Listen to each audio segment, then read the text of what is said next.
time, it's actually my mum who's been my biggest inspiration to be an actor. And that's not to sound like a sweet son, but it's actually like the God's honest truth because when I was young, I spent like obviously a lot of time with her. We used to move around from like house to house with different family members, right? And she would just have like Bollywood films on repeat, like in my childhood. So like I remember watching Hum Aapke Hain Kaun about 17 times. I remember watching Raja Hindustani, Mr. India, Dilwale Dulhaniya Le Jayenge, like every classic Bollywood film you can think of. Like my mum is like the biggest fanatic of like Bollywood cinema.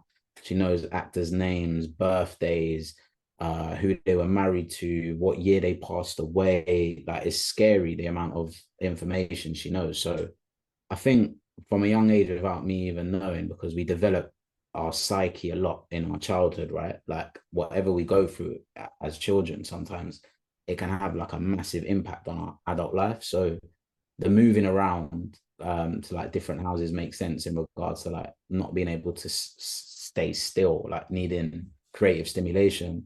And then my mum's just like watching all of these Bollywood films and me taking it in, being like, oh wow, okay, that's that person. And obviously it probably developed into my passion and my liking of working in the arts industry. So yeah, I'd say the thing that inspired me the most is probably, yeah, my mum.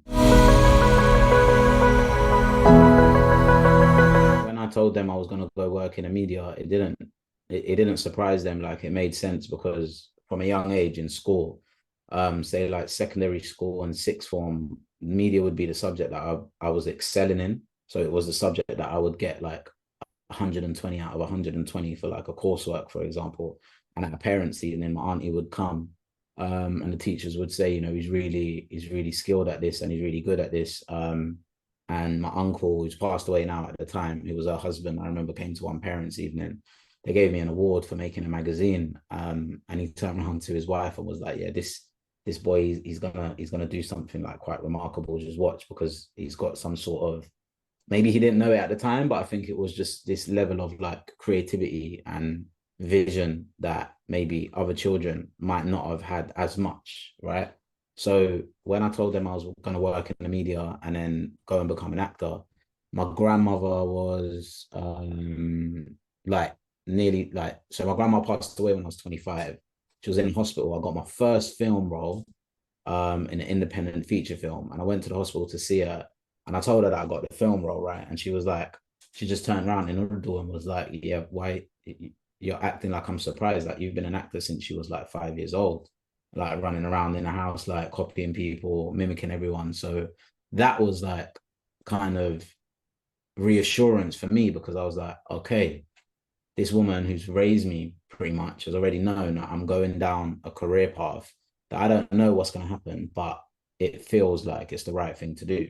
And it fits to how I am, you know, as a child. So yeah, they like, I haven't really had no negative reactions. That film that I was talking about, I'd done a family screening for that film, and my uncle, who's like, you know, Pakistani man, watched the film, and he was at my house, and I turned around to him and said, "Oh, yeah, like what were your thoughts on the film? Did you like the film? Did you not like the film?" And he was like, "Yeah, it was good. You know, it's not bad. Like it wasn't a pornographic movie or anything." And I was like, "What? Like, why is that your reaction?" But it's because the scenes in the film might not have been uh conventionally what they're used to seeing. You know, there was like a lot of like different types of scenes that they're maybe not used to seeing in cinema. So when he told me that, I was like, okay, yeah, interesting. Like it made me laugh, but yeah, I've not really had no like negative reaction.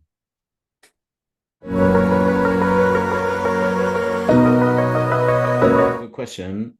I didn't, to be fair, I just went with what felt right. So when it came to study at university, I decided to choose broadcast journalism, because I wanted to go down the media path. And I didn't want to do conventional journalism at the time because I had a feeling that print journalism was going to die, and no one's going to read magazines and read newspapers and, you know, do the conventional way of how journalism started back in the day. So I actually decided I need the word broadcast within my undergraduate degree. And I'm so glad for that decision, you know, because I was pretty early on in calling it. Because if we look at where we're at now, everything is digitalized. Nobody reads magazines, nobody reads newspapers. Everyone is on their phones digesting content via a website, online articles, you know. So I just knew I wanted to go down that route, like radio, TV, like broadcast media, not traditionally print media. And then I fell in love with radio. And I just wanted to become a radio presenter. So I was just like, right, this is where I'm at. This is where I'm going. I want to do radio. Let's do radio. I was focused on that for, say, 5 to 6 years, from like 21 all the way up until like 26, 27. Got shows on the Asian network, Radio 1 Extra, Radio 1, a couple of shows covering them there. Um, and then, yeah, decided, let me just move from here. I'm not learning anything anymore, and go towards like film and TV. I got myself an agent. I've done short films. To be fair, I can't sit here and say I had a master plan all planned out.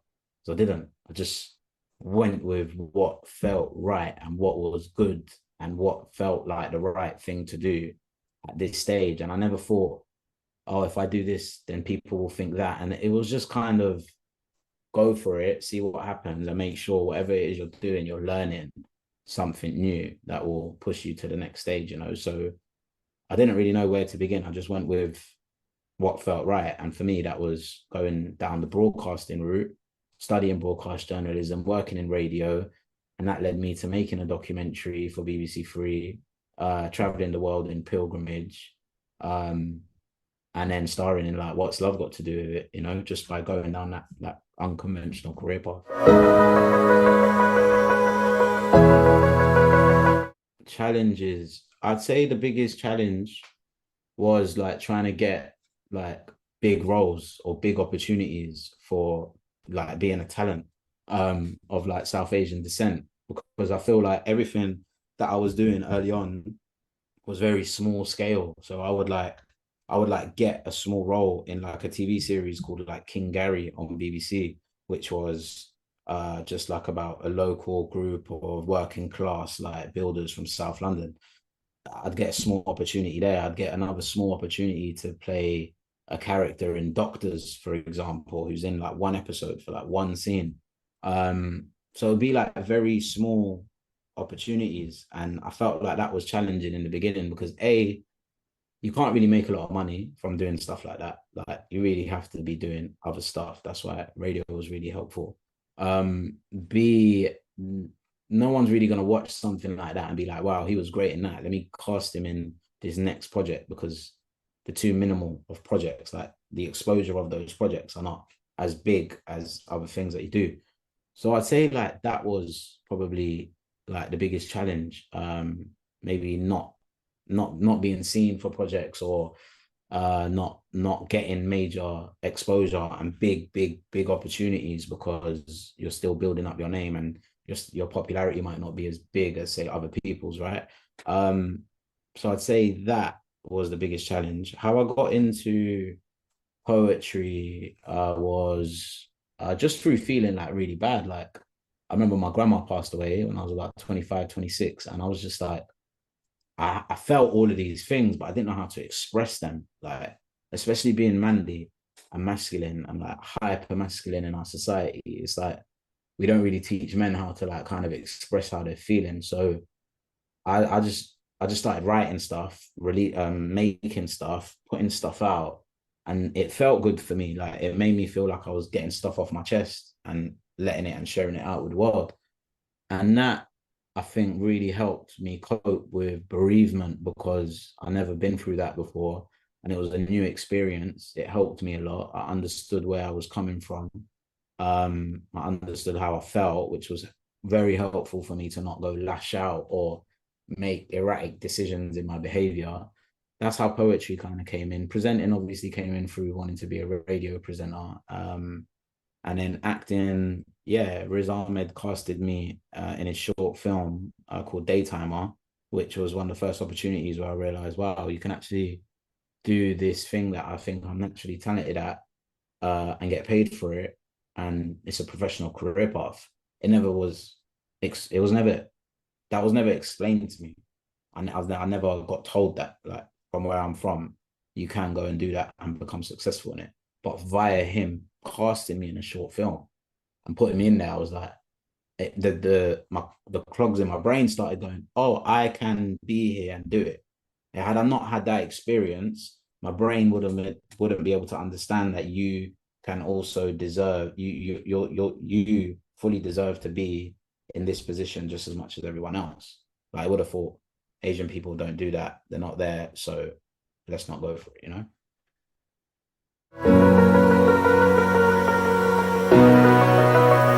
It means that I have the ability to kind of mesh between two cultures. I can be British because I'm born here.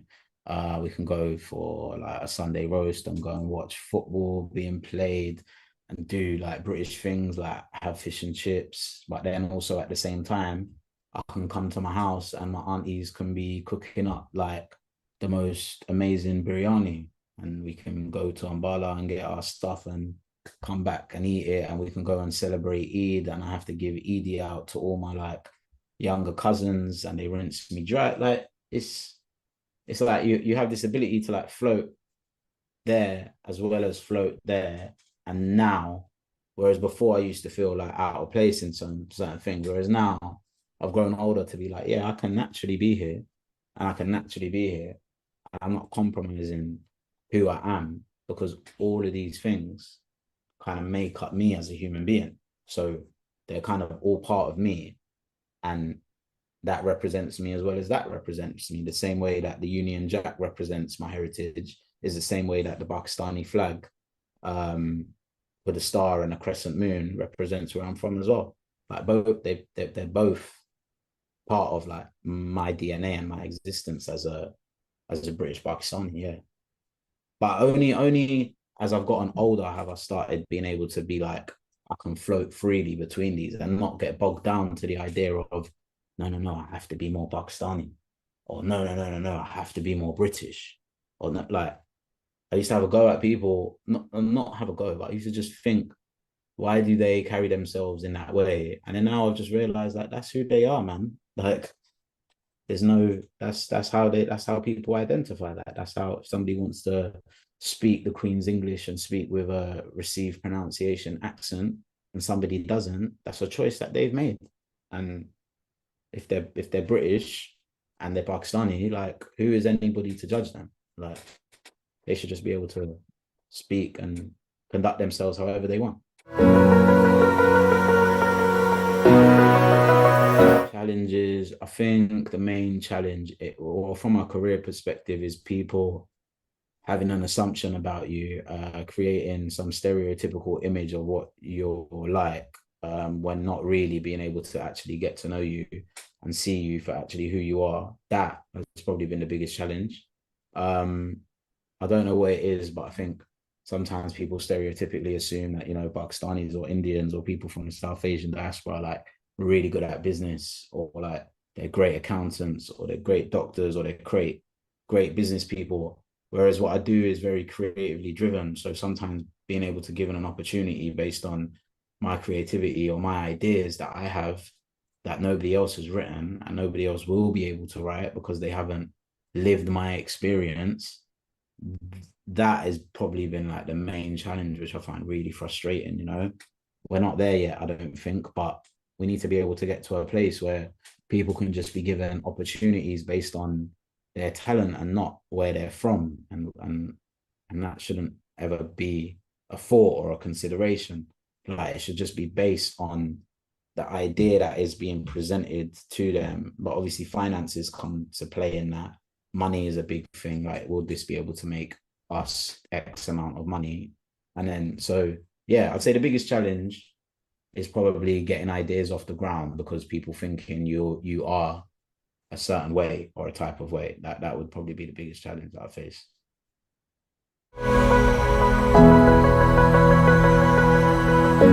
Yeah, so this is a Ek Up Jai Crossing Cultures is a show commissioned by the Independent, Urdu, based in Pakistan, who are part of like the Independent newspaper. Um, I pitched them the idea. We changed it around and stuff, and they said, yeah, we absolutely love it. It's basically a vehicle, how I describe it, it's a vehicle for South Asian talent and entrepreneurs and sports people to basically come and speak about their culture, identity, their heritage, their history, challenges that they faced in a very safe environment. And we just want to show that to the world, to show these are the stories from the South Asian diaspora, Pakistanis, Indians, everyone, Bangladeshis, to kind of just like I feel at times in my career I was excluded from certain places that I wasn't able to like go on. And maybe it was a thing in my head or whatever, but that's just how I felt, right?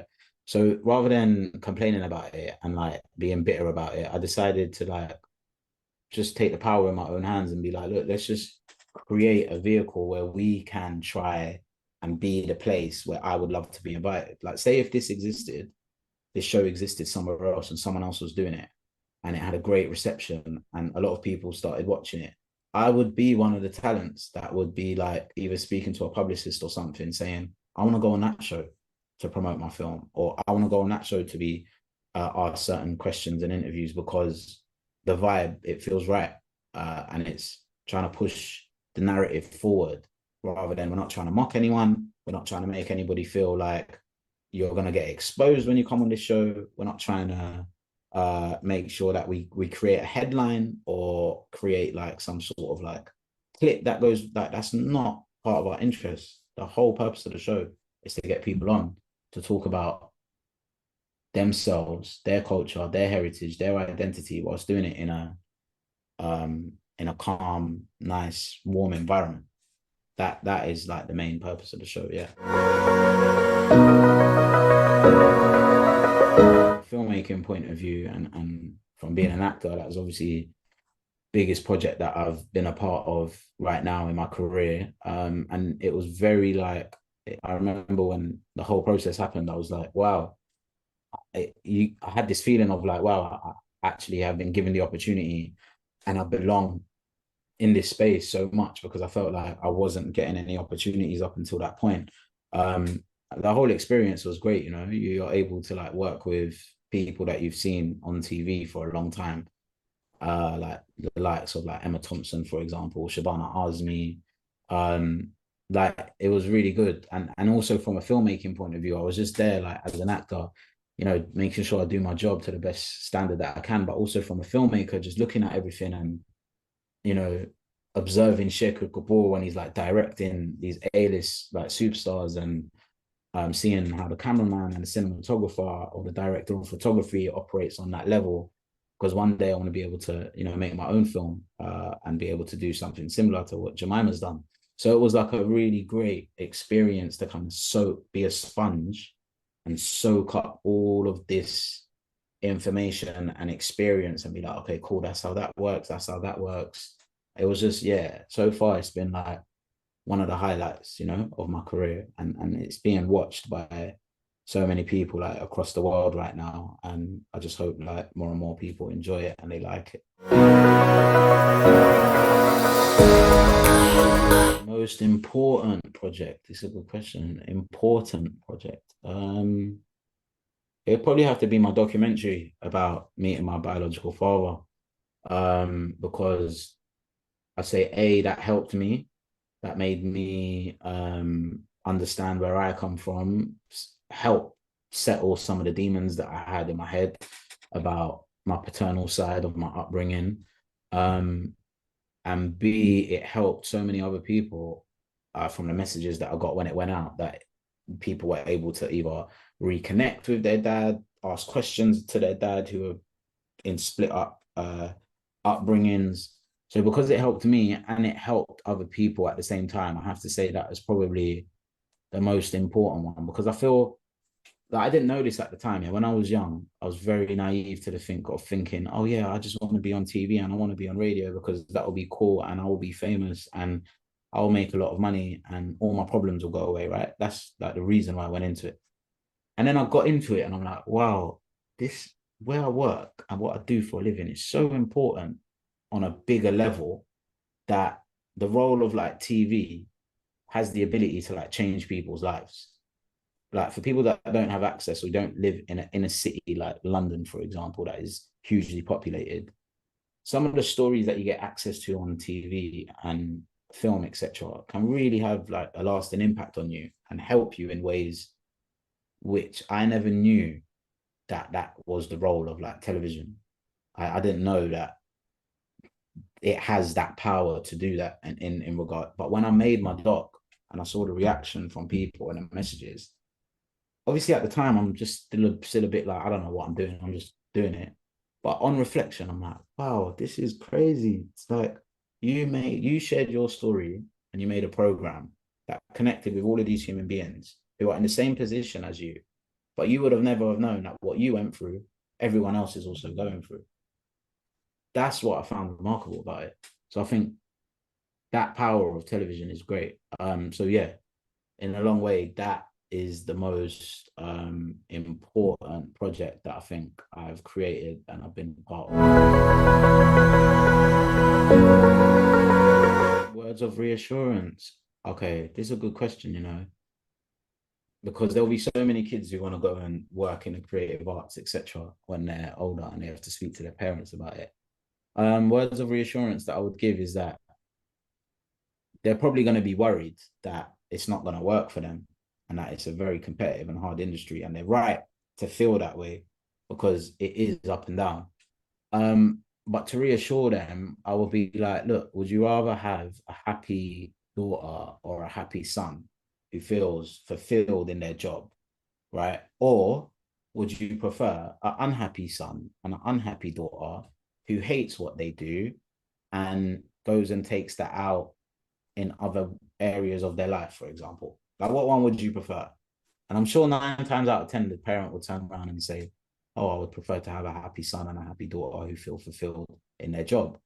So that's why you should let them go down that route and allow them to have career satisfaction that gives them a feeling inside, which is like, yeah, I feel fulfilled in my job. I feel like I'm here doing the right thing, especially men. Like, if men want to do that, men become depressed if they don't have a purpose.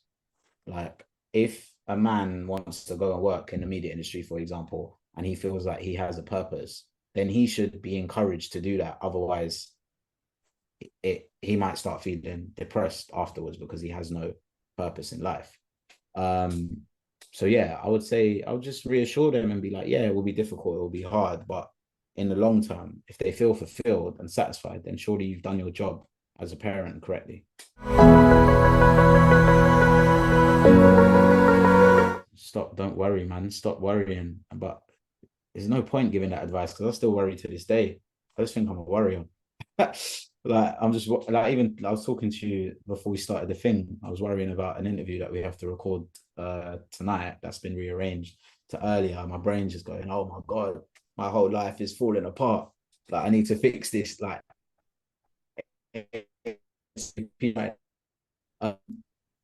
yeah, I'd say just you're gonna end up worrying anyway. So what else would I say? I just enjoy it, man. Like, literally, you don't know what's gonna hit you in your 20s and stuff, and just take it all in, enjoy it, create amazing relationships with people. Like, try to remember all the amazing things. Like, try to create your brain to like be like a video camera so that you can capture like certain memories that you've had and like hold on to them like forever. That would be, yeah, that's, yeah, don't worry, enjoy, and remember like great memories that you've created with people for sure.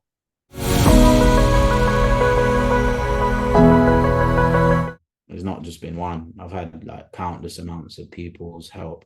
And it upsets me sometimes because like life makes you so busy and stuff and you don't get to stay in touch as much as you should. And this is even a reminder for me to like reach out to these people and just drop them a message, which I do occasionally. But yeah, I've had various people who have believed in me, helped me, assisted me, listened to me, told me this is what I think you should do, go in this direction, do this, do that. Which I've been so thankful for and I'm so grateful for, right? That now I try and do that with people who are trying to do something similar to what I've done, as in try to make time and be that person.